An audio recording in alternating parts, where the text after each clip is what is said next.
صبر کا مطلب ہے اللہ تعالیٰ کی عطا کردہ آزمائش پر حوصلہ کرنا، اور رضا کا معنی اصطلاحی معنی عرض کر رہا ہوں جو رائج ہیں زیادہ باتیں۔ صبر اور رضا کا مطلب ہے اللہ تعالیٰ کی رضا پہ راضی ہو جانا۔ یہ جو صبر ہوتا ہے، رضا ہوتی ہے، یہ چیزیں انسان کو سکون دے دیتی ہے۔ انسان ٹینشن سے، ڈپریشن سے، پریشانی سے بچ جاتا ہے۔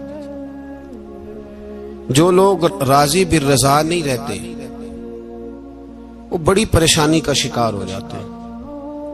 ہر وقت کی بے سکونی اور ہر وقت کی تکلیف ان کا مقدر بن جاتی ہے۔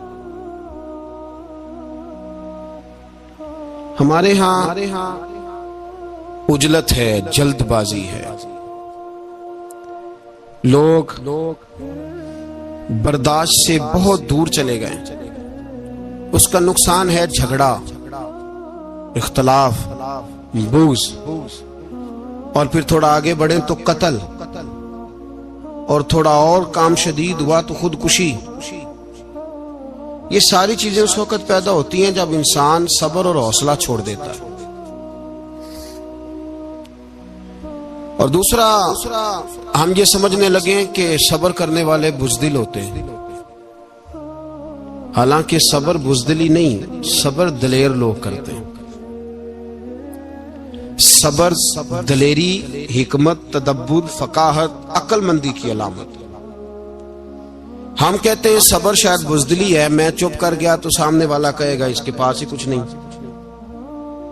حالانکہ قرآن مجید یہ کہتا ہے کہ وَاسْتَعِینُوا بِالصَّبْرِ وَالصَّلَاةِ، اے ایمان والو صبر اور نماز سے مدد مانگو، وَإِنَّهَا لَكَبِیرَةٌ، ہیں دونوں کام میں مشکل، یہ سخت کام ہے، إِلَّا عَلَى الْخَاشِعِينَ، مگر اللہ سے جو ڈرتے ہیں ان کے لیے مشکل ہے، ان کے لیے مشکل نہیں ہے۔ تو قرآن مجید نے تو کہا یہ کبیرہ ہیں، سخت ہیں، بڑے کام ہیں۔ حوصلہ کرنا بڑا کام ہے، چھوٹا کام ہے، یہ دلیر لوگوں کا کام ہے حوصلہ کرنا۔ جس آدمی میں حوصلہ پیدا ہو جائے نا، ساری دنیا اسی کی ہے، اس کا سب سے گزارا ہو جاتا ہے۔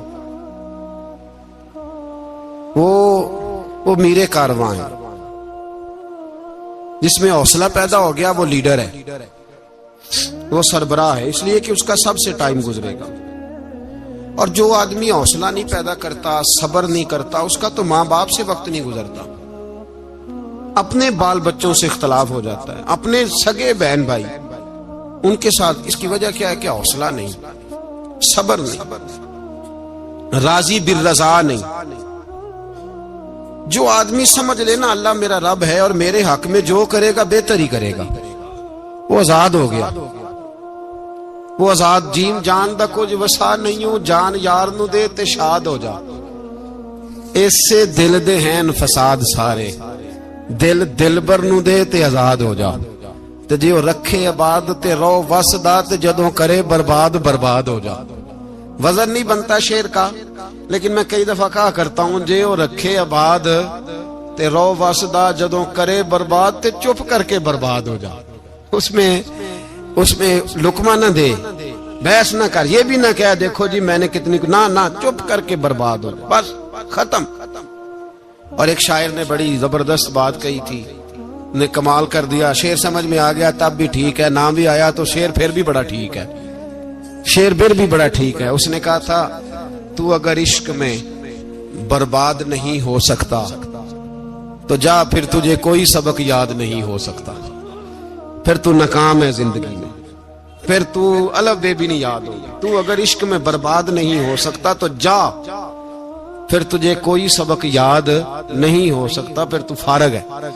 تو عزیزو یاد رکھو، صبر، حوصلہ، دانائی یہ آپ کو بڑا کرے گا۔ میرے رسول پاک صلی اللہ تعالی علیہ وسلم کو اللہ نے سمندروں سے بڑا حوصلہ عطا فرمایا تھا، سمندروں سے بڑا، سمندروں سے بڑا مشکل ہوتا ہے بیٹی کے قاتل سے صلح کرنا، بڑا مشکل ہوتا ہے، بڑا مشکل ہوتا ہے کانٹے بچھانے والوں کے رستوں میں پھول بچھانا، اور بھائی یہ بڑا ہی مشکل ہے، بڑا انہوں نے پتھر برسائے ہوں، مکے سے نکالا ہو، ان کے گلے میں پھولوں کے ہار ڈالا، پر سلام اس پر کہ جس نے دشمنوں کو بھی قبائیں دیں، سلام اس پر کہ جس نے گالیاں سن کر دعائیں دی۔ تو حضور نے حلم کا مظاہرہ کیا، تدبر، صبر ایک تدبیر ہے، یہ آپ کو سیاںا کر دے، جو اللہ نے آپ کو دیا اس پہ راضی رہے، صبر کرے، اور اپنے ارد گرد لوگوں کو دیکھ کے پریشان نہ ہو۔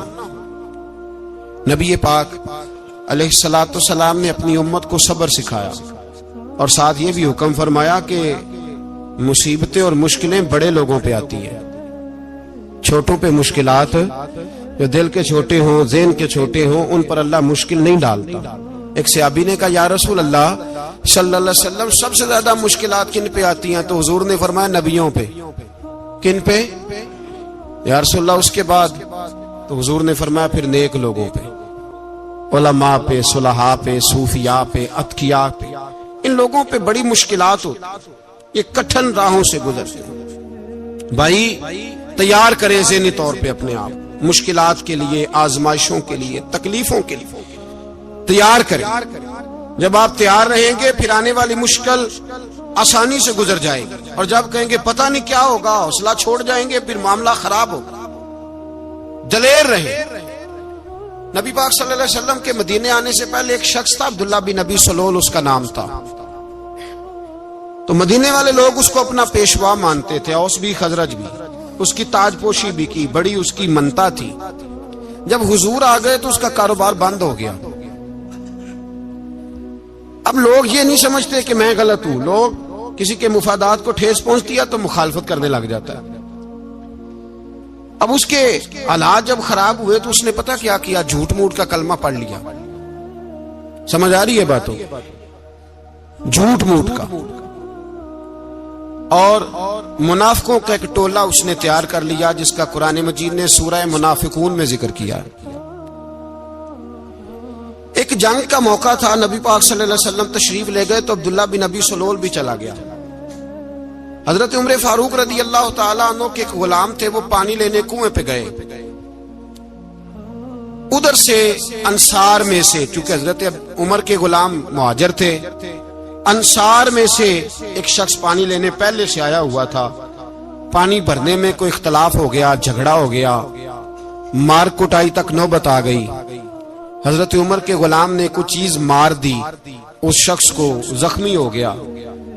اس نے پکارا، عبداللہ بن ابی سلول نے سمجھا کہ موقع اچھا ہے، دوڑا ہوا آیا، اور آ کر اس نے کہا انصار مدینہ بھاگ کے آؤ، جلدی آؤ، اور بڑے غلط جملے استعمال کیے۔ کہنے لگا اگر ان لوگوں کو تم اپنا بچا کچا کھانے کو نہ دیتے مہاجروں کو، تو آج یہ تمہارے سر پہ نہ بیٹھتے۔ معاذ اللہ، ایسی باتوں پہ کہا کرے، بولے یہ روز مرہ کی گفتگو میں عادت بنائیں، کوئی ایسی بات کرنی ہو تو معاذ اللہ استغفر اللہ کہہ کے کرنی چاہیے۔ اس نے کہا کہ معاذ اللہ اب ان کو بچا کچا نہ دیں تو یہ ہمارے سر پہ نہ بیٹھتے۔ شور کیا اس نے۔ ہمارے ہاں بھی سیانے بندے پنچایت کے لوگ وہ کہتے ہیں تو اس برادری کے بچے سے ہی مار کھا ہے، پتہ ہی نہیں چلا، جا اسے مار کے آ، سر پھاڑا، یہ کہا پھوڑ دے اس کا سر، اور دیکھ میں دیکھ لوں گا بعد میں جو ہوگا۔ یہ عقل مند لوگوں کے مشورے نہیں، یہ جاہل لوگوں کے مشورے۔ ناراض نہ ہونا، پر یہ نبی پاک صلی اللہ علیہ وسلم نے فرمایا ہے، حضور کا فرمان ہے۔ یہ کن لوگوں کا کام ہے؟ بول کے بتائیں، بول کے۔ پڑھے لکھے سیانے بندے اس طرح کے مشورے یہ بالکل نہیں دیتے، جاہلوں کا کام۔ پکارا، مہاجر سارے اکٹھے ہو گئے، انصار سارے آ گئے، اور جب انصار آئے تو مہاجرین کو بھی پکارا، مہاجر بھی آ گئے۔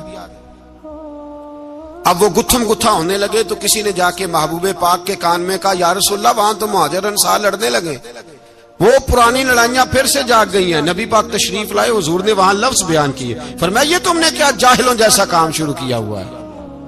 یہ کون سا کام ہے؟ اللہ کرے ہم سب اس کام سے باز آ جائے، آمین تو کہنا۔ وہ تو اس برادری دے منڈے کوئی مار کھائے ہیں. برادری کیا ہوتی ہے؟ برادری تو تعارف کے لیے. اونچ نیچ کہاں سے آ گئی؟ کہا میرے رسول پاک علیہ الصلوۃ والسلام نے فرمایا تم جاہلوں جیسے کام کر رہے ہو. صلح کرائی، بات رفع دفع کرائی، لوگ چلے گئے، معاملہ ٹھنڈا ہو گیا. لیکن عبداللہ بن سلول نے کہا کہ میں یہ موقع خالی نہیں جانے دوں گا. پھر گیا اور جا کے انصار مدینہ سے کہنے لگا ایک دفعہ جا لینے دو مدینے، تم نے میری بات نہیں نہ سنی، جو وہاں بڑے سردار بیٹھے ہیں ان سے بات کروں گا، اور معاذ اللہ ثم معاذ اللہ ہم ان بے عزت لوگوں کو مدینے سے نکال دیں گے، وہاں صرف عزت والے رہیں گے. یہ غلط جملے اس نے ادا کیے جس کو قرآن پاک نے سورہ منافقون میں بیان فرمایا. اس نے یہ بات کی. ایک صحابی تھے حضرت زید رضی اللہ تعالیٰ عنہ، وہ سن رہے تھے. آ کے عرض کی یا رسول اللہ صلی اللہ علیہ وسلم، عبداللہ بن ابی سلول تو اس طرح کہہ رہا ہے کہ مدینے جا کے عزت والے دوسروں کو نکال دیں گے، اور تم اگر اپنا بچہ انہیں نہ دیتے تو معاذ اللہ آج یہ ایسا نہ کرتے. حضرت عمر نے بھی سن لیا. حضرت عمر نے بات سن لی، تلوار نکالی اور دوڑے. حضور نے بازو پکڑا، فرمایا کدھر جا رہے ہو؟ کہا یا رسول اللہ اگر آج سزا نہ دی تو کل اور بات بھی کرے گا، اور اگر آج ایک قتل ہو گیا تو باقی سیانے بن جائیں گے. یا رسول اللہ مجھے چھوڑے، میں ماروں گا. حضور نے فرمایا عمر چپ کر، وہ جھوٹ موٹ کا کلمہ پڑتا ہے، لوگ کہیں گے کہ محمد ابن عبداللہ نے اپنے ساتھی مارنے شروع کر دیے. چپ کر، حوصلہ کر، صبر کر، دلیری کر. حضرت عمر کہتے ہیں میری حضور کے کہنے پر میں ٹھہر تو گیا، پر وہ میرے اندر جو آگ لگی ہوئی تھی ٹھنڈی نہیں ہو رہی. کہتے ہیں میں چپ تو کر گیا. نبی پاک علیہ الصلوۃ والسلام نے پوچھا عبداللہ بن ابی سلول سے تو نے یہ کہا ہے؟ کہنے لگا حاشا وکلا، میں نے بات ہی نہیں کی. نا اب لوگ کہنے لگے کہ زید تو نوجوان ہے تو یہ بوڑھا آدمی ہے، چلو صحیح کہتا ہوگا. حضور بھی خاموش ہو گئے. اللہ پاک نے قرآن مجید نازل فرما دیا. فرمایا اللہ نے سن لی ان کی بات جنہوں نے یہ کہا ہے، اور پھر لفظ بڑے حسین ہے. فرمایا یہ کہتے ہم عزت والے ہیں؟ نہیں، وللہ العزت ولرسولہ وللمؤمنین. فرمایا عزت تو اللہ کے پاس ہے، اللہ کے رسول کے پاس ہے، اور عزت تو مومنوں کے پاس ہے، مومنین کے پاس عزت ہے. یہ قرآن پاک نے سارا مضمون بیان کر دیا کہ عبداللہ بن ابی سلول غلط کہتا ہے اور حضرت زید صحیح کہتے ہیں. حضور نے کچھ نہیں فرمایا، جا رہا ہے قافلہ. جب مدینے کی سرحد آ گئی نا، حدود مدینہ منورہ کی شروع ہوئی، تو عبداللہ کا اپنا بیٹا، اس کا نام بھی عبداللہ بن عبداللہ تھا، اپنا بیٹا اس کا بڑا مخلص جانثار غلام تھا میرے رسول پاک صلی اللہ علیہ وسلم کا. وہ تلوار لے کے مدینے کی حد پہ کھڑا ہو گیا اور کہنے لگا میرے باپ تو نے اتنی بے ایمانی کے لفظ کہے کہ میں ان کو نکال دوں گا. کہے اپنی زبان سے کہ میں ذلت والا ہوں، رسول پاک کو اللہ نے بڑی عزت عطا فرمائی، کہے ورنہ میں تیری گردن کاٹ دوں گا. بول کہے حضور بھی عزت والے اور نبی پاک کے غلام بھی عزت. کہے اپنی زبان سے کہے میرے رب کا یہ فرمان ہے وَرَفَعْنَا لَكَ ذِكْرَكَ، حبیب میں خود تیرے لیے تیری شانوں کو بلند فرما دوں گا. تو کہا تو دشمن ہو کے کہنے لگا میرے بیٹے مجھے معاف کر دے، مصطفیٰ تو بڑی عزتوں والے ہیں، ان کے غلام شانوں والے ہیں. جب بیٹا تلوار لے کے سامنے کھڑا ہوا، شہرت ہوئی. اب نبی پاک نے حضرت عمر کی طرف دیکھا، کہا عمر تیری بات صحیح تھی، اب جو ہوا یہ زیادہ صحیح تھا. وہ میں نے تجھے کہا حوصلہ کر، تدبر کر، وقت کا انتظار کر، یہ صحیح ہوا کہ وہ صحیح تھا. تو حضرت عمر فاروق کہنے لگے یا رسول اللہ میں گواہی دیتا ہوں آپ واقعی اللہ کے سچے رسول ہیں صلی اللہ. اتنی اچھی رائے، وقت فیصلہ کرتا ہے. تدبر سے چلے، دانائی سے چلے، علم پیدا کریں، بردباری. ہمیں کئی دفعہ سجدہ صاف کرنا پڑتا ہے، ہم جو کہتے ہیں بات اس کے الٹ نکل آتی ہے. ہم کسی شخص کے بارے میں کچھ تبصرہ کر بیٹھتے ہیں، کچھ عرصے کے بعد ہمیں پتا چلتا ہے کہ وہ تو ایسا تھا ہی نہیں، ہم نے غلط بات کر. ہم بغیر تحقیق کے، بغیر تفتیش کے، حوصلہ نہ ہونے کی وجہ سے، صبر نہ ہونے کی وجہ سے ہم بہت سارے کام کر گزرتے ہیں، پھر ہمیں نقصان ہوتا ہے. اپنی زندگی میں حلم نہ چھوڑیں، حوصلہ نہ. لڑائیاں ہوتی ہیں نا گھروں میں، اس کی وجہ خامد ہوتا ہے، بیوی نہیں ہوتی. یہ بات گھر جا کے بتانا کہ آج انہوں نے کہا ہے. لڑائی کی وجہ کون ہوتا ہے؟ نہ بولو تسی پر میں تے آخ ہی چھڑیا ہے، وہ تو ریکارڈ ہو گیا ہے۔ لڑائی کی وجہ کون ہے؟ جڑے باتیں لڑتے نے وہ کندے ہی نہیں پے۔ وجہ کون بنتا ہے جی؟ کیوں بلا؟ اس لیے کہ نبی پاک صلی اللہ علیہ وسلم نے فرمایا عورت کی اگل آدھی ہے تو تیری تو پوری ہے نا، جس کا مطلب ہے لڑائی اگر بچ سکتی تھی تو مرد کی وجہ سے بچ سکتی تھی، گھر میں امن ہو سکتا تھا۔ کہتے ہیں جی بڑی بیوقوف ہے میری سنتی نہیں، تو میں نے کہا جو اس سے بحث کر رہا ہے وہ سیانا ہے؟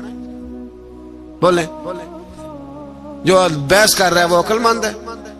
بندہ تو چلو تھا وہ دانشور شیکسپیئر، باتیں بعض اوقات اس کی کچھ ایسی ہیں۔ اس سے کسی نے پوچھا تھا عورتوں سے کون جیت سکتا ہے بحث میں، تو اس نے کہا تھا وہ جو ان سے بحث نہ کرے، جو ان سے بحث۔ تو بھائی تو وجہ اس لیے کہ حوصلہ تو نہیں کرنا تھا۔ نبی پاک علیہ السلام نے فرمایا بی بی ٹیڑھی لکڑی ہے، سیدھی کرنے کی کوشش کرو گے تو ٹوٹ جائے گی، سیدھی۔ تو پھر کتنا بیوقوف ہے جو پتھر سے سر رگڑ رہا ہے، کتنا نادان ہے جو یہ حرکت کر رہا ہے، دریا میں چھلانگ لگا کے کہتا ہے ڈوبوں گا نہیں۔ تو بھائی حوصلہ پیدا کرے، علم پیدا کرے، بہت ساری ایسی باتیں کرے گی جس میں اشتعال آئے گا۔ فٹافٹ 3 لفظ طلاق کے دے دیے، اب بھاگا گیا مفتی صاحب کے پاس، اوہو 4 بچوں کا کیا بنے گا؟ اور یہ بات پکی ہے کہ بچوں کو صرف ان کی ماں ہی پال سکتی ہے، ان کی ماں۔ اور بات مجھے نہیں بھولتی، ایک شخص نے بیوی کو طلاق دے کے دوسری شادی کی، اس کا بیٹا تھا 10 سال کا۔ اس نے اپنے بیٹے سے کہا کہ بیٹے بتا پرانی اماں صحیح تھی یا یہ صحیح ہے؟ اس نے کہا نہیں ابا وہ تو جھوٹ بڑے بولتی تھی، یہ صحیح ہے۔ وہ جھوٹی تھی، وہ جھوٹ بڑے بولتی تھی میری سگی اماں، یہ سچ بولتی ہے۔ اس نے کہا وہ کیسے؟ کہنے لگا اس لیے کہ میں کوئی شرارت کرتا تھا تو میری سگی اماں مجھے تھپڑ مارتی تھی، وہ کہتی تھی تجھے روٹی نہیں دے رہی، جا دوڑ جا گھر سے۔ تو میں دوڑ جاتا تھا تو جھوٹ بولتی تھی نہیں دینی، پھر آدھے گھنٹے کے بعد مجھے ڈھونڈنے لگ جاتی تھی، ڈھونڈ کے لاتی تھی، پھر میری منت کرتی تھی، پھر مجھے کہتی تھی نہ مجھے ستایا کر، پھر میرا ماتھا چومتی تھی، پھر میری مرضی کا کھانا بنا کے دیتی تھی، پھر میرے منہ میں لقمے ڈالتی تھی۔ جھوٹی تھی، پہلے کہتی ہے نہیں دینی، پھر پیچھے بھاگتی ہے۔ یہ سچی ہے، میں شرارت کرتا ہوں تو تھپڑ مار کے نکالتی ہے، پھر میں منتیں کرتا ہوں پر روٹی نہیں دیتی، پیر پکڑتا ہوں نہیں دیتی، سچ بولتی ہے، اپنی بات پہ ڈٹ جاتی ہے۔ او بھائی بچے اس کی ماں ہی پال سکتی ہے، تو نے 3 جملے کہتے سوچا ہی نہیں، تیرا کا گیا تو یہ تو نئی بیوی ملے گی، اور اس کا بھی کیا گیا، اس کو بھی شاید شوہر مل جائے۔ ان پھولوں کی پرورش صرف ان کا مالی کر سکتا ہے، دوسرا کر سکتا؟ تو نے حوصلہ ہی نہیں کیا۔ ٹھیک ہے غلطی بی بی کی تھی، پر تو مرد تھا نا، تیرے پاس تو دلیری تھی، فٹافٹی 3 طلاق کے جملے کہہ دیے۔ اور میرے رسول پاک علیہ السلام نے فرمایا جائز کام بڑے ہیں، پر طلاق جائز تو ہے پر میرے رب کو پسند نہیں، اللہ کو پسند۔ تو نے مالی بگا دیا جس نے تیرے گھر کا باغ سینچنا تھا۔ تو بھائی یہ حوصلہ نہیں، درجنوں طلاقیں، 20 کیس، اور ابھی وہ شادی کے پورے کپڑے نہیں پہنے تو طلاق پہلے۔ اس کی وجہ یہ کہ حوصلہ نہیں، صبر نہیں، رضا نہیں، ہم احساس نہیں کرتے۔ اگر تو یہ سمجھ جائے کہ بس اللہ نے جو میرے لیے بہتر سمجھا مجھے دے دیا، صحیح ہے میری آزمائش ہے، کیا ہے کچھ ہے جو اس نے بہتر سمجھا مجھے، اس نے، پھر تو سکھی ہو جائے، تیرے لیے جینا آسان ہو جائے، پھر تو بہت ساری پریشانیوں سے آزمائشوں سے دور ہو جائے۔ میرے نبی پاک علیہ السلام نے ہمیں حوصلہ کرنے کا حکم دیا، دلیری۔ 2-3 سال شاید پچھلے سال یا اس سے پچھلے سال حج کے موقع پہ نا ہمارے پاکستان میں تو بڑے بڑے انوکھے واقعات ہوتے ہیں، سننے سے کیا میں کہتا ہوں وہ عبرت کے لیے ہوتے ہیں۔ جعلی ویزے لگوا دیے حج کے کسی ایجنٹ نے، اللہ کے مہمانوں کو بھی لوگ لوٹ لیتے ہیں، معاذ اللہ، جعلی ویزے لگوا دیے۔ اور مزے کی بات یہ ہے کہ پاکستانی ایئرپورٹ سے گزر بھی گئے وہ ویزے والے، اور احرام باندھے لوگ جدے پہنچ گئے۔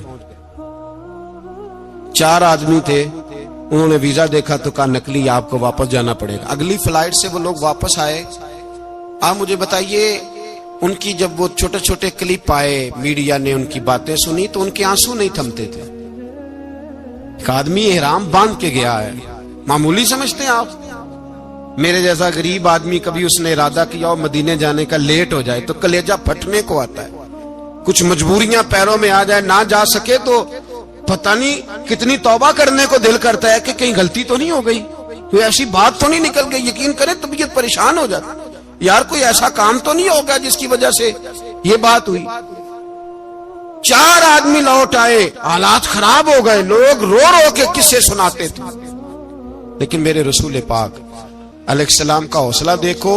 حضور کعبے کا بھی کعبہ، حضور مالک، حرم کے مالک مطلق، جن کے صدقے اللہ نے کعبہ کو بیت اللہ بنایا. حاجیو آؤ شہنشاہ کا روضہ دیکھو، کعبہ تو دیکھ چکے اب کعبے کا بھی کعبہ دیکھو. حضور 1400 صحابہ کو لے کے گئے عمرہ کرنے. مقام حدیبیہ پر پہنچے تو کافروں نے روک لیا، ہم عمرہ نہیں کرتے. تو اور میں خادم اور جو وارث و مالک ہیں 1400 صحابہ، ہم نہیں عمرہ کرنے دیتے، واپس جائیے. صلح لکھی جا رہی ہے. صلح کی شرطیں کیا ہیں؟ مکے سے کوئی آدمی غلطی سے بھی مدینے چلا گیا، مکے کا آدمی تو مسلمان اگر ان کے ظلم سے تنگ آ کے، مکی مسلمان کافروں کے ظلم سے تنگ آ کے مدینے چلا گیا تو مدینے والے واپس کریں گے. اور اگر مدینے سے کوئی شخص غلطی سے بھی مکے چلا گیا تو مکے والے واپس نہیں کریں گے. اتنی سخت شرائط. حضرت عمر غصے سے کانپنے لگے، صحابہ پریشان ہیں، پر میرے رسول پاک نے صبر دکھایا. حوصلہ، تدبر، یہ تدبیر ہے. صبر ایک بہترین تدبیر ہے، اگر کوئی اپنائے تو بہترین طریقہ ہے. حضور نے فرمایا ہمیں منظور ہے، صلح کرو. اور اتنا سخت حکم ہے، کہنے لگے 1400 احرام والے واپس جائیں، بعد میں آنا، اس وقت نہیں عمرہ کرنے دیں گے. میرے نبی پاک علیہ السلام، مجھے بتاؤ، مجھے اور آپ کو دکھ ہوتا ہے تیاری ہو تو پروگرام رہ جائے، تو اگر احرام باندھا ہو اور اللہ کے رسول نے بندھوایا ہو تو حضور واپس لوٹنے لگے تو کتنی تکلیف کی بات ہے. حضور نے فرمایا چلو آئندہ آئیں گے. معاہدہ لکھا جا رہا ہے، حضرت علی معاہدہ لکھ رہے ہیں. لکھو محمد الرسول اللہ صلی اللہ علیہ، محمد الرسول اللہ صلی اللہ علیہ وسلم اور قریش مکہ کے بیچ معاہدہ. یہ تحریر لکھی جا رہی تھی تو ابو سفیان بول پڑا، کہنے لگا جی ہم محمد الرسول اللہ نہیں نکلنے دیں گے معاذ اللہ، یہی تو ہمارا جھگڑا ہے. اگر آپ کو رسول اللہ مان لیا تو پیچھے رہ کیا گیا، محمد ابن عبداللہ لکھیں. حضور نے حضرت علی سے فرمایا رسول اللہ کاٹ کے محمد ابن عبداللہ لکھو. حضرت علی لکھ رہے تھے، محمد رسول اللہ لکھا تھا، فرمایا رسول اللہ کاٹ کے محمد ابن عبداللہ لکھو. تو حضرت علی کہنے لگے حضور مجھے یہ لفظ کاٹنا نہیں آتا، حضور مجھے یہ لفظ کاٹنا. کسی صحابی نے اعتراض نہیں کیا کہ لکھنا آتا تھا، کہا مجھے کاٹنا. حضور نے دوبارہ کہا علی کاٹ دو. کہا یا رسول اللہ مجھے یہ لفظ کاٹنا نہیں آتا. میرے حبیب نے تیسری دفعہ کہا علی کاٹو. تو شیر خدا نے قلم چھوڑا، ہاتھ باندھے اور کھڑے ہو کہنے لگے محبوبہ مجھے تیرے قصیدے لکھنے آتے ہیں، کاٹنے کوئی نہیں آتے، میں مجبور ہوں، مجھ سے نہیں ہوتا. کوشش کرتا ہوں، نہ قلم اٹھتا ہے نہ ہاتھ چلتا ہے. میرے حبیب پاک نے قلم پکڑا اور لفظ رسول اللہ خود کاٹ کے محمد ابن عبداللہ کرایا. بھائی وقت گزر گیا، صلح ہو گئی. یہ تدبر، یہ حوصلہ، یہ تدبیر میرے نبی نے فرمائی. اب تو 1400 کو مکے نے نہ داخل ہونے دیا، لیکن 1 سال ہی گزرا، تھوڑا ہی وقت گزرا، میرے رسول پاک 10,000 کو لے کے مکے میں داخل ہو گئے. 10,000. اس نے فائدہ دیا. حکمت کیا تھی، تدبر کیا تھا؟ قریش روز لڑائی کرنے آ جاتے تھے، تبلیغ ہی نہیں کرنے دیتے تھے. ان سے صلح ہو گئی تو نبی پاک نے کیسر کو خط لکھا، کیسر روم کو، ہرکل کو. دور دراز تبلیغ پھیل گئی، مسلمان 100,000 سے زیادہ ہو گئے. ان کی طرف سے اب وہ لڑائی بند ہو گئی. میرے حبیب پاک علیہ السلام کے حوصلے نے کمال دکھایا، اس تدبیر نے فائدہ دیا امت مسلمہ کو. 10,000 کا لشکر لے کے حضور کعبے میں داخل ہوئے. کل جو ابو سفیان کہتے تھے نا محمد رسول اللہ لکھنے نہیں دوں گا، آج وہ خود کہہ رہے تھے اشہد ان لا الہ الا اللہ واشہد ان محمد رسول اللہ صلی اللہ علیہ. کل جو کہہ رہے تھے کہ میں یہ لفظ نہیں لکھنے دوں گا، آج ابو سفیان کی حویلی میں لاکھوں لوگ، ہزاروں لوگ بیٹھے تھے اور سارے کہہ رہے تھے محمد الرسول اللہ، محمد الرسول اللہ، محمد الرسول اللہ صلی اللہ علیہ وسلم. میرے محبوب کی تدبر نے، فقاہت نے، اور پھر کمال ہوا. 1400 کہاں اور 1,44,000 کہاں، 1400 کہاں اور 1,44,000. 1400 کو نہیں جانے دیا عمرہ کرنے، میرے رسول پاک 1,44,000 کو لے کے حج کرنے چلے گئے. حضور نے حج کیا، ہر طرف لبیک لبیک کی صدائیں بلند ہوئی. یہ میرے نبی پاک کا تدبر ہے، حوصلہ ہے. اگر وقتی طور پہ حوصلہ کر جاؤ گے، دلیری کر جاؤ گے، آنے والا وقت آسان ہو جائے. حوصلہ نہیں، صبر نہیں، سکون نہیں، دو چار باتیں، یہاں تک کہ لوگ ابا جی کی بات برداشت نہیں کرتے، ایسے جملے کہہ دیتے ہیں جو دوبارہ پلٹ کے نہیں آتے، ماں کو لفظ نہیں بولتے، باپ کی روح تک چھلنی کر دیتے ہیں وہ جملے. لیکن لوگ اس وقت حوصلہ کرنے، اور ہم پنجابی لوگوں نے تو گنجائش ہی بڑی دے دی ہے. کہتے ہیں بچہ ہے جے ایک ہی ہے، ایک میں حوصلہ کرے کی ہے ماشاءاللہ. تو اگر جوان ہو گیا تو کہتے ہیں گرم خون ہے مکہ کب. اگر بوڑھا ہو گیا تو کہتے ہیں بوڑھوں میں حوصلہ نہیں ہوتا، نہ بچے میں نہ تو کس میں حوصلہ ہوگا؟ بولے کسی میں بھی نہیں. چھٹی سب کو فتویٰ مل گیا نا، یہ بچہ ہے جی، ابھی یہ تو بچہ ہے، آپ تو سیانے بیانے ہیں، یہ بچہ ہے. کمال ہو گئی ہے بھائی. کیا مطلب ہے بچہ ہے؟ بچے کو سارا پتا ہے، ہر چیز اسے آتی ہے، حوصلہ کرنا ہی نہیں آتا. اور پھر کہہ دیا وہ تو گرم خون ہے. وہ کیا بات کرتے ہو؟ گرم خون ابے کے گلے پڑ گیا گرم خون، اس کو کھڑا کرو نا ایس پی کے سامنے اور اس کو مار تھپڑ اس کے منہ پہ، تیرے گرم خون کا پتا چلے. غریب کے یہ گلے پڑ گیا، اس کو کھڑا کرو ایس او چو کے سامنے، پھر پتا چلے گا خون کتنا گرم ہے. وہاں بالکل چپ ہے، بالکل خاموش ہے. اور گرم خون اس کا صرف اماں کے لیے، جلال صرف رہ گیا اگر غریب گھر کی بیٹی بیاہ کے لایا تو صرف اس کے لیے. کوئی ایسی بات نہیں. ہم بڑے سیانے، ہمارا غصہ بڑا سمجھدار ہے، ہمارا وہ گرم خون بڑا سیانا ہے. وہ جہاں دیکھتا ہے کہ معاملہ ہلکا ہے تو وہاں وہ گرم خون جلال میں، اور جہاں دیکھتا ہے کہ سامنے والا تگڑا ہے تو وہاں وہ گرم خون فوراً ٹھنڈا ہو جاتا ہے. حوصلہ پیدا کرے. زندگی حوصلے مند لوگ جیتے ہیں، جو حوصلے مند نہیں ہوتے وہ تو زندگی کا ایک سال لطف سے نہیں جی پاتے. حوصلہ کریں، مسکرائیں. میرے نبی پاک علیہ الصلوۃ والسلام پہ اتنی مصیبتیں آئیں کہ پہاڑ پہ آتی تو وہ ریزہ ریزہ ہو جاتے ہیں، لیکن کسی مقام پر بھی حضور علیہ الصلوۃ والسلام شکوہ کرتے نظر نہیں آتے. ہم غریبی کا رونا روتے ہیں، ہر چوتھا آدمی کہتا ہے بڑا غریب ہوں، لیکن میرے نبی پاک علیہ الصلوۃ والسلام نے چوتھے دن کھجور کھائی، سرکہ کھایا ہے اور موٹے بان کی چارپائی پہ آرام کیا. حضرت عمر نے کہا حضور کتنی تکلیف ہے؟ فرمایا عمر کوئی تکلیف نہیں، تھوڑا سا تو وقت ہے، جنت میں جائیں گے، ساری نعمتیں اللہ نے ہمارے لیے تیار کی ہوئی ہے. راضی بالرضا، راضی بالرضا، کوئی کسی قسم کا مسئلہ. ہمیں آزمائشیں آتی ہیں، تکلیفیں آتی ہیں، بیماریاں آتی ہیں، لوگ چھوٹی چھوٹی بات پر پریشان ہو جاتے ہیں، ذرا ذرا سی بات پر شکوہ کرتے ہیں. میرے رسول پاک علیہ السلام نے فرمایا جب میرا رب کسی کو بیمار کرتا ہے تو 2 فرشتوں کو بھیجتا ہے، جاؤ میرے بندے کی تیمارداری کر کے آؤ. اللہ اکبر، خود رب بھیجتا ہے، جاؤ میرے بندے کی. تو مجھے بتائیے جب اللہ بھیجے تو پھر تندرست خوش نصیب ہوا کہ بیمار تھی؟ تندرست پھر خوش نصیب کون ہوا؟ میرے نبی پاک صلی اللہ علیہ وسلم نے فرمایا رب 2 فرشتے بھیجتا ہے، فرماتا ہے پتہ کر کے آؤ میرے بندے کا اس کا کیا حال ہے. حالانکہ اللہ سارا ہی جانتا ہے. فرشتے آتے ہیں، واپس جاتے ہیں، رب کریم پوچھتے ہیں بتاؤ میرا بندہ کیا کہتا تھا؟ اللہ تجھے سارا ہی پتا ہے، پر ہم سے پوچھتے تو بتا دیتے ہیں. وہ یہ کہتا تھا کہ میں اپنی رب کی رضا پہ بڑا ہی راضی ہوں. وہ تیری حمد کر رہا تھا، تیری تعریف کر رہا تھا، تیرا شکر کر رہا تھا، تیرے لیے کلمات حمد بیان کر رہا تھا. تو میرے نبی پاک علیہ السلام فرماتے ہیں، اللہ فرشتوں سے فرماتا ہے سنو پھر اگر میں اپنے بندے کو اس بیماری میں شفا دوں گا تو اس تندرستی سے زیادہ اچھی تندرستی دوں گا جو پہلے اسے عطا کی ہوئی تھی، پہلے سے اچھی صحت دوں گا، اور اگر اسے اس بیماری میں موت دوں گا تو پھر مرتے ہی اس کے لیے میں جنت کا فیصلہ فرما دوں گا۔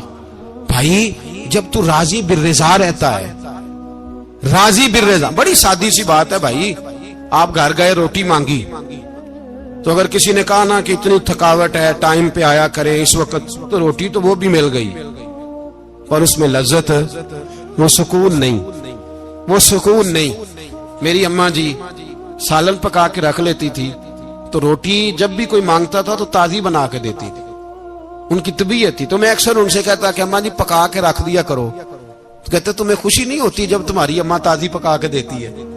خوشی ہوتی ہے، طبیعت میں خوشی ہوتی ہے۔ ان کا مزاج تھا، ذوق تھا، تو ہم سمجھتے تھے یار یہ بڑی سعادت کی بات۔ تو آپ گھر گئے رات کو تو گھر والوں سے کہا روٹی، تو فوراً اٹھے، فوراً، اور انہوں نے کھانا تازہ بنایا اور ساتھ یہ بھی کہا باہر سے نہ کھایا کرے، بندہ بیمار ہو جاتا ہے۔ کتنی ٹھنڈک پہنچتی ہے آدمی کے دل کو، سکون ملتا۔ تو بھائی بیماری تو آپ نے کاٹ لی، لیکن ساتھ کہو ہو بڑا بیمار ہوں، میں نے تو اتنے گناہ بھی نہیں کیے، ظلم بھی نہیں کیا، کسی کو کچھ بھی، اب بیماری تب بھی کٹ گئی۔ پر بڑی آزمائش، مریض ڈاکٹر کے گلے پڑ رہا، اس کے لواحقین جھگڑے کر رہے ہیں، بیماری وہ بھی کٹ گئی۔ اور ایک بیمار وہ ہے جو چارپائی پہ لیٹا ہے اور کہتا ہے جس طرح میرا اللہ راضی اسی طرح میں بھی راضی، تو بیماری اس کی بھی کٹ گئی۔ حضرت یونس علی نبینا علیہ الصلوۃ والسلام نے ایک دن حضرت جبریل امین ملنے آئے تو جناب یونس علیہ السلام کہنے لگے اے جبریل، اللہ کے نیک بندوں میں جو اللہ کو اس وقت سب سے زیادہ پسند ہے نبیوں کے بعد، توجہ کرنا بات پر، جو سب سے زیادہ اللہ کو پسند ہے نبیوں کے بعد ولیوں میں، اور سب سے زیادہ اللہ جس کو اللہ کی بارگاہ میں عبادت گزار لکھا جاتا ہے، میری اس بندے سے ملاقات کراؤ۔ تو حضرت جبریل نے جناب یونس علیہ السلام کو ساتھ لیا تو ایک شخص کے پاس پہنچے جو آنکھوں سے اندھا تھا، دونوں ہاتھ اس کے سلامت نہیں تھے اور پورے جسم میں پیپ جاری تھی، ریشہ تھا۔ جب جا کے السلام علیکم کہا نا حضرت یونس نے، اس نے وعلیکم السلام کے بعد پہلا لفظ پتہ کیا کہا؟ اس نے کہا یا اللہ تیرا شکر ہے، یا اللہ تیرا، آپ بھی ادا کریں اللہ کا شکر، یا اللہ تیرا، اللہ تیرا شکر ہے۔ حضرت یونس علیہ السلام کہنے لگے تو شروع سے اس طرح کا ہے، نابینا بھی اور ہاتھوں سے معذور بھی اور سارا جسم شروع سے؟ تو بڑے ہی خوبصورت لفظ اس بیمار نے کہے، کہنے لگے نہیں حضور میں بالکل ٹھیک ٹھاک تھا، جب تک میرے رب نے چاہا کہ یہ دنیا کو دیکھے تو تب تک اس نے مجھے آنکھیں دی، اور جب اس نے چاہا کہ اب اس کا دیکھنا بہتر نہیں تو اس نے واپس لے لی۔ تو یا اللہ تیرا شکر ہے، اللہ تیرا شکر ہے۔ پھر کہا جب تک اس نے چاہا کہ میرے ہاتھ رہے تب تک رہے، جب اس نے چاہا کہ میرے لیے بہتر نہیں تو اس نے لے لیے، تو یا اللہ تیرا شکر ہے۔ جب تک اس نے چاہا کہ میرا جسم صحیح و سلامت رہے تو رہا، اور جب اس نے چاہا کہ میرے لیے بہتر نہیں تو مجھے بیمار کر دیا، تو یا اللہ تیرا شکر ہے۔ تو حضرت یونس علیہ السلام کہنے لگے جبریل واقعہ یہ اللہ کا سب سے زیادہ شکر گزار بندہ ہے، سب سے زیادہ عبادت گزار بندہ ہے، سب سے زیادہ۔ میرے نبی پاک علیہ السلام نے فرمایا میرا مومن ہر حال میں ہی نفع میں ہے، نعمت ملے تو شکر کر کے نفع، مصیبت آئے تو صبر کر کے نفع، اپنی زندگی میں تحمل، بردباری، علم پیدا کرے، حوصلہ پیدا کرے۔ ہر آنے جانے والے شخص کے مزاج کے مطابق اسے نہ ملے، اپنا مزاج صحیح رکھے، اپنی طبیعت کے مطابق اپنے ماحول کو برقرار رکھے۔ علم کے ساتھ گزارا کرو گے تو رشتہ داروں سے بھی بنی رہے گی، دوستوں سے بھی بنی رہے گی، ہر ایک سے تعلق رہے گا۔ اور اگر آپ کے اندر یہ حوصلہ نہیں تو پھر سارے معاملات پریشانی کا شکار ہو جائیں گے۔ یہ تو آج کا مضمون تھا۔ ہمیں نا لوگ مشورہ دیتے ہیں، کہتے ہیں پیر صاحب درویشوں کو سیاست کی بات نہیں کرنی چاہیے، دیتے ہیں نا مشورہ لوگ، جی تھوڑا تھوڑا بول دیں، تھوڑا تھوڑا دیتے ہیں نا۔ اگرچہ ہم ان کی بات نہیں مانتے، اس لیے کہ اقبال نے کہا تھا جدا ہو دین سیاست سے تو رہ جاتی ہے چنگیزی، جدا ہو دین سیاست سے تو، اور پہلا فکرہ یہ ہے کہ جلال بادشاہی ہو یا جمہوری تماشا ہو، جدا ہو دین سیاست سے تو رہ جاتی ہے۔ اس نے کہا جب سیاست اور دین علیحدہ علیحدہ ہوتے ہیں تو چنگیز خان اور ہلاکو خان پیدا ہوتے ہیں۔ سیاست جب تک مسجد کے اندر رہتی ہے تب تک پاک صاف رہتی ہے، وہ گندی ہوتی تب ہے جب مسجد سے نکل جاتی ہے۔ حضرت علی کے زمانے تک مسجد میں رہی، پاک صاف رہی، یزید باہر لے گیا تو گندی ہو گئی، حضرت عمر بن عبدالعزیز دوبارہ مسجد میں لے آئے تو پھر پاک ہو گئی۔ لیکن پھر بھی ایک ساتھی نے مجھے کہا، تو اس کی بات میں سب کی باتیں نہیں مانتا، اس کی بات میری سمجھ میں آئی۔ وہ کہنے لگا جی اصل بات یہ ہے کہ سیاسی تبصرے تجزیے ہم اخباروں میں ٹی وی پہ جا کے بیٹھے، جا کے بڑی مہربانی میری طرف دیکھیں، وہ ہم سنتے رہتے ہیں تو ہمارا دل کرتا ہے مسجد میں صرف ہم رسول اللہ کا پیار ہی سنیں۔ تو میں نے کہا یار تیری بات دل کو لگتی ہے، یہ بات صحیح ہے، چلو یہ نیت اچھی ہے، یہ تیرا نظریہ ٹھیک ہے، مان گئے ہم۔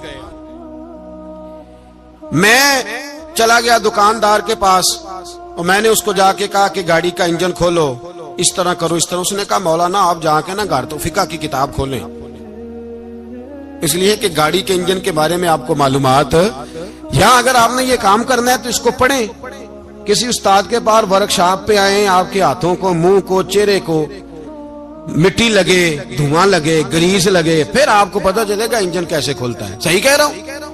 نہیں صحیح کہہ رہا؟ دھواں گلنا تو یہاں کر چڑی جے، صحیح کہہ رہا ہوں جی؟ اگر مولوی کو اجازت نہیں سیاست کی بات کرنے کی، اور مولوی کو اجازت نہیں کہ انجن کی بات کرے، تو سیاستدان کو اجازت ہے دین کی بات کرنے کی؟ یہاں تو وہ آئے نا مدرسے میں پڑھے، پورا دین حاصل کرے، پھر وہ بولے تو پھر تو ٹھیک ہو گیا۔ لیکن جب اسے سورۃ اخلاص بھی سیدھی نہیں آتی تو فتوے دینے کی اس کو ضرورت ہے کوئی؟ بولے نا یار کیوں چھیڑتے ہیں سیاستدان؟ ہم نا پچھلے جمعے جلوس نکالنا چاہ رہے تھے ختم نبوت کی ترمیم کے حوالے سے، حکومت وقت نے کہا کہ ہم واپس لیتے ہیں، تو میرے بہت سارے دوستوں نے کہا جی نکالنا چاہیے، انہوں نے کیا کیوں؟ میں نے کہا یار لوگوں کو بھی پریشان نہیں کرنا چاہتے، ہماری اپنی سڑکیں ہیں، کسی کو بس ٹھیک ہے، انہوں نے واپس لے لی تو بات ختم ہو گئی، ہم مان گئے، تسلیم کر لیا۔ اتنا ہمارا مطالبہ ہے کہ اس آدمی کو ضرور سزا دو جس نے یہ ترمیم کی ہے، لیکن ہم نہیں کرتے، کوئی نہیں نکلے، نہیں نہ نکلے بولے ہیں۔ تو وزیر قانون صاحب کو کیا مصیبت بنی ہوئی ہے نیا فتویٰ دینے کی؟ کہ ہے کوئی شوق انہیں دینا چاہیے فتویٰ؟ کہتے نہیں نہیں مرضیوں میں ہمارے درمیان تھوڑا ہی فرق ہے۔ مجھے یوں لگتا ہے کہ یہ جان بوجھ کر کوئی نہ کوئی ایسی شرارت کرتے ہیں جس سے لوگ اشتعال میں رہے، جان بوجھ۔ حلم، حوصلہ، صبر ذات کے بارے میں تو ہے، لیکن اگر کوئی رسول پاک کی بے ادبی کرے تو پھر حوصلے کی بات ہے ہی نہیں، پھر تو جہاد کی بات ہے۔ اور میں دیانتداری سے مسجد میں باوضو بیٹھ کر جمعے کے دن مشورہ دیتا ہوں حکومت کو، اور وزیر قانون کو مشورہ دیتا ہوں کہ نہ فرعون کی حکومت ساری زندگی رہی، نہ نمرود رہا، نہ جاج بن یوسف رہا، نہ یزید رہا، اور یار درباری بن کے حکمرانوں کی چاپلوسی کرتے کرتے تم یہاں تک آ گئے ہو کہ اب نبی پاک کی عزت کو آنچ ڈالنا شروع کر دیا ہے۔ اور آپ یقین کریں سیاسی جماعتوں کا اتنا برا حال ہے کہ ان کے لیڈر کے بارے میں کوئی بات کرے تو پاگل ہو جاتے ہیں یہ احتجاج کر کر کے، اور اس نے ڈائریکٹ کہہ دیا کہ ختم نبوت کا مسئلہ ہی کوئی نہیں، جو دین کی بنیاد ہے، کسی کو پرواہ نہیں۔ مجھے تو ان لوگوں کی فکر ہو رہی ہے جن لوگوں نے انہیں ووٹ دیے ہیں، وہ اللہ کو کیا جواب دیں گے؟ اور یہ اللہ ماشاءاللہ ساری سیاسی جماعتیں اس طرح کی۔ اور میرا وزیر قانون صاحب کو بھی مشورہ ہے کہ زندگی بڑی تھوڑی ہے، بڑی تھوڑی، اللہ سب کو معاف کرتا ہے، اپنے رسول کے غداروں کو معاف نہیں کرتا۔ اور یہاں تمہاری گاڑیوں پہ جھنڈے لگے ہوئے ہیں، وہاں بھی تمہارے جھنڈے لگیں گے، پر اس لیے لگیں گے کہ یہ غدار ہیں ناموس رسالت کے، یہ جھنڈے لگیں گے۔ شرم کرو اور ڈر جاؤ، بس کر دو، تمہارے منہ میں اب دانت پورے نہیں رہے۔ کوئی شوگر کا مریض ہے تو کوئی بلڈ پریشر کا، تو کوئی ہارٹ کا، تو کوئی کینسر کا۔ شرم کرو اور اپنی قبر کی بھی تھوڑی سی فکر کرو۔ بتاؤ پاکستان کے کتنے صدر گزرے، وزیر اعظم گزرے، تو ان کی قبریں کہاں ہیں؟ کوئی جاتا ہے ان کی قبروں پہ؟ کسی کو خبر ہے؟ کیوں اپنے لیے جہنم کٹھی کرتے؟ سارا کچھ دنیا داری رہ گئی ہے، سارا کچھ صرف یہی رہ گیا۔ حضرت ابو بکر سردار تھے، حضرت عمر سردار تھے قبیلے، حضرت عثمان سردار تھے، انہوں نے سرداریوں کو ٹھوکر مار کے رسول اللہ کے قدموں میں بیٹھنا پسند کیا، سرداریاں چھوڑ کے غلام بن گئے۔ تم سرداریاں بچانے کے لیے رسول اللہ کی غداری کرتے ہو، شرم نہیں آتی؟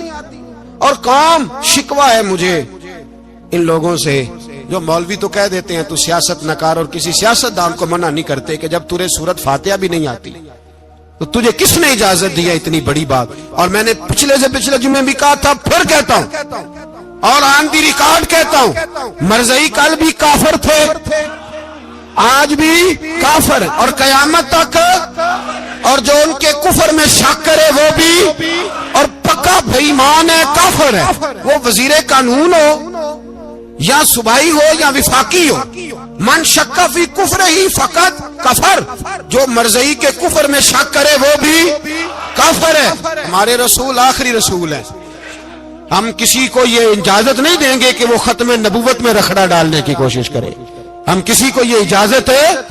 اور تم نے قوم کو لوٹا، لوٹتے رہو، اب ایمان پہ ڈاکے تو نہ ڈالو، تمہیں دولت لوٹ کے پیٹ نہیں بھرا، اب ایمان لوٹنا شروع کر لیا ہے، تمہارا فیکٹریاں لوٹ کر، قومی خزانہ لوٹ کر پیٹ نہیں بھرا، بھائی مانو اب دین بیچ کر اپنی حکومتیں پکی کرو گے۔ اور وہ لوگ بھی تیار ہو جائیں جو ان بے ایمانوں کو منتخب کرتے ہیں، ان سے بھی سوال کرے گا ختم نبوت کا موضوع قیامت کے دن کہ تم بتاؤ، ان کو سپورٹ کرتے تھے جو رسول اللہ صلی اللہ علیہ وسلم کے بعد بھی کسی نبی کو نبی ماننا درست جانتے تھے۔ شرم آنی چاہیے، خیال ہونا چاہیے۔ اور میں نے کہا کہ ہمارا دل نہیں چاہتا، آپ یقین کریں، ہمیں شوق ہے جلوس نکالنے کا، تمہارے خلاف باتیں کرنے کا۔ تم نے روز تھرمامیٹر نکالا ہوتا ہے، چیک کرتے ہو کہ ایمان کتنا ہے کتنا نہیں ہے۔ یہ پاکستان اگر صوبہ سندھ ہے تو حضرت عبداللہ شاہ غازی کا ہے، اگر بلوچستان ہے تو حضرت بابا عبد الرحمان کا ہے، اور اگر پشاور ہے تو وہ صوفیاء کا ہے، اور اگر یہ دھرتی پنجاب ہے تو یہ داتا علی اجویری کی ہے، یہ بابا فرید الدین کی ہے۔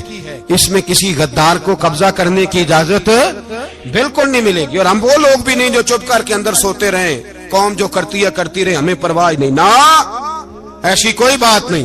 کوئی بندہ نہ سمجھے کہ انہیں ہوش نہیں، انہیں پتہ نہیں، ہمیں سارا کچھ ہی آتا ہے۔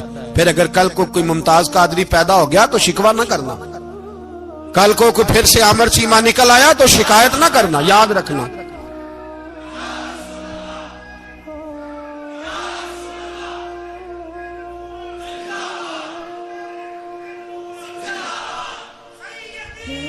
تو میرے بھائی کھول کے بول، یا نبی رسول کے بول صلی اللہ۔ تو یہ مشورہ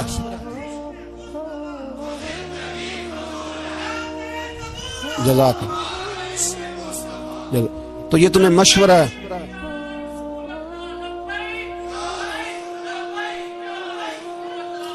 میری بات سنیں، یاد رکھیں، یہ لوگ بعد میں پچھتاتے ہیں، پھر مناظرے کراتے پھرتے ہیں، اس نے صحیح کیا کہ غلط کیا، پھر انہیں ہوش آتی ہے بعد میں، پھر ان کے ہوارے نکل کے میدانوں میں دلیلیں دیتے ہیں۔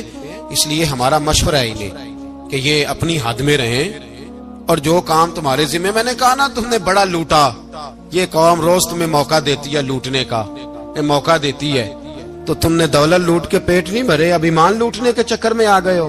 یاد رکھو، مسلمان گناہگار ہیں، غدار نہیں ہیں۔ تمہیں دولت لوٹنے کا تو شاید موقع مل گیا ہے، پر ایمان لوٹنے کا موقع نہیں ملے گا، تو اس لیے اس کو لگام دو۔ اور ویسے بھی کتا جو پالتو ہوتا ہے نا، اس کو گھر کے اندر سنگلی سے باندھ کے رکھنا چاہیے۔ یہ تمہارے بوٹ چاٹتے ہیں، بھونکتے ہیں تمہارے حق میں، وزارتیں لیتے ہیں، ہم نے تو کوئی وزارت نہیں لی تم سے، اور نہ ہمیں شوق ہے اس لیے کہ ممبری کیا کرنی ہے جس کو ممبر رسول عطا کر دیا جائے، اس نے کیا کرنی ہے یہ ممبریاں جس کو پکا ممبر رسول دے دیا جائے، تو اس لیے اس سے باہر آؤ۔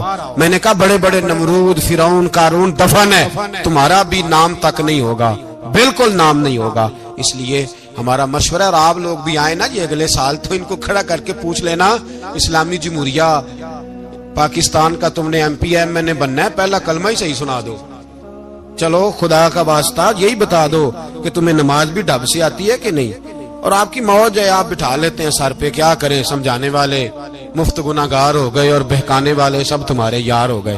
اس لیے یہ چھیڑتے ہیں جان بوجھ کے، اور پھر جب کوئی ممتاز قادری علیہ رحمہ پیدا ہوتے ہیں پھر انہیں دشواری ہوتی ہے، پھر ان کا جینا مشکل ہو جاتا ہے، یہ موقع دیتے ہیں، پتہ نہیں کس کے ایجنڈے پہ عمل کر رہے ہیں۔ میرا سوال یہ ہے، میں نے پچھلے جمعے پھر میرا سوال ہے کہ میں پوچھتا ہوں اس آدمی کو ضرورت کیا ہے ختم نبوت پر بات کرنے کی، جب امت مسلمہ کے متفقہ فیصلہ ہے کہ مرزائی کافر، اسمبلی نے بل پاس کر دیا کہ مرزائی ان کو اقلیت قرار دے دیا، اور جب سے وہ اقلیت بنے نہ ہم نے ان کی عبادت گاہ جلائی، نہ ہم نے ان کو قبروں سے نکالا، نہ ہم نے، بس ٹھیک ہے جیسے عیسائی رہتے ہیں، یہودی سے کس ملک میں رہتے ہیں وہ بھی رہیں، اقلیت بن کریں، کوئی پر تم انہیں کھینچ کھونچ کے کیوں قریب کرتے ہو؟ تمہارا کیا جرانہ ہے ان کے ساتھ؟ بتاؤ تو صحیح۔ ان لوگوں سے ان کو چاہیے اپنے منہ میں لگام ڈالیں، اور اگر نہیں ڈالیں گے پھر انشاءاللہ ڈالی جائے گی، اور بڑی تگڑی ڈلے گی، اور پھر ایسی ڈلے گی۔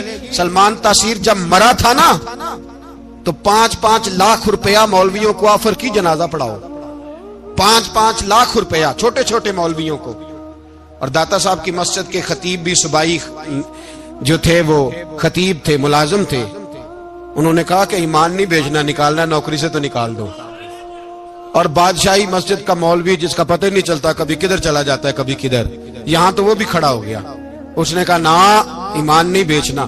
گورنر ہاؤس کی مسجد کا امام کہنے لگا کہ بخشا جانا نہ جانا یہ تو رحمت الہی کا معاملہ ہے، پر اتنا گندا جنازہ نہیں پڑھنا، اتنا گندا جنازہ نہیں ہم پڑھیں گے، مرنے کے بعد تمہارے جنازے نہیں پڑھے جاتے، تمہاری قبریں خراب ہوتی ہیں، کدھر ہیں تمہاری دولتیں؟ اور وہ مولوی آج تک پتہ ہی نہیں کدھر گیا جس نے اس غلیظ کا گندا جنازہ پڑھایا۔ تو بھائی اپنی قبر اشر کو، جب جہاں تمہارے جنازے نہیں پڑھے جا رہے تو وہاں تمہارا کیا حال ہوگا؟ اس لیے ان لوگوں کو چاہیے کہ اپنی زندگی اس طرح گزاریں کہ کچھ نہ کچھ منہ لے کے سرور کائنات کے پاس چلے جائیں، ورنہ ایسا نہ ہو کہ یہاں بھی پھٹکار اور وہاں بھی پھٹکار۔